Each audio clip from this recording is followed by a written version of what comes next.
To get the clearest picture of these lives, we don't just send them questionnaires. We interview them in their living rooms.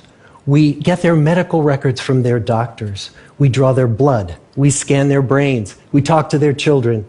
We videotape them talking with their wives about their deepest concerns.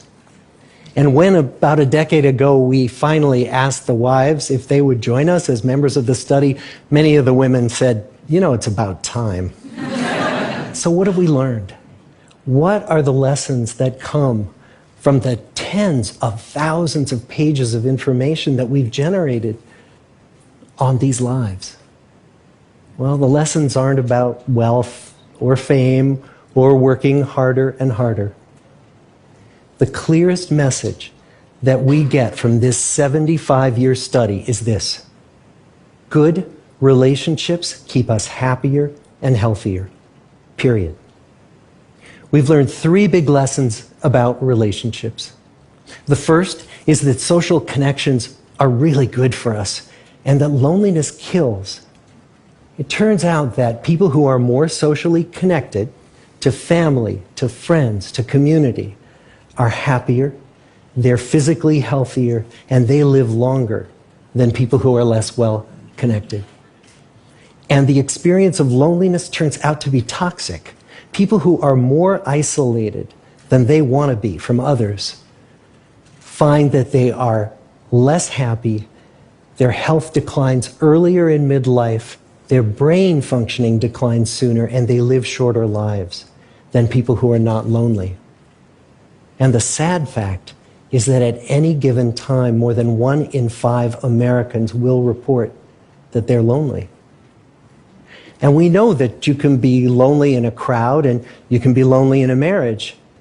So the second big lesson that we learned is that it's not just the number of friends you have, and it's not whether or not you're in a committed relationship, but it's the quality of your close relationships that matters. It turns out that living in the midst of conflict is really bad for our health. High conflict marriages, for example, without much affection, turn out to be very bad for our health, perhaps worse than getting divorced. And living in the midst of good, warm relationships is protective. Once we had followed our men all the way into their 80s, we wanted to look back at them at midlife and to see if we could predict who was going to grow into a happy, healthy octogenarian and who wasn't. And when we gathered together everything we knew about them at age 50, it wasn't their middle-aged cholesterol levels that predicted how they were going to grow old.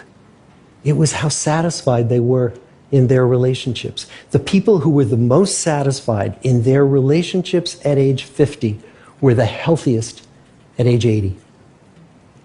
And good, close relationships seem to buffer us from some of the slings and arrows of getting old. Our most happily partnered men and women reported in their 80s that on the days when they had more physical pain, their moods stayed just as happy. But the people who were in unhappy relationships, on the days when they reported more physical pain, it was magnified by more emotional pain. And the third big lesson that we learn about relationships and our health is that good relationships don't just protect our bodies, they protect our brains. It turns out that being in a securely attached relationship to another person in your 80s is protective. That the people who are in relationships where they really feel they can count on the other person in times of need, those people's memories stay sharper longer.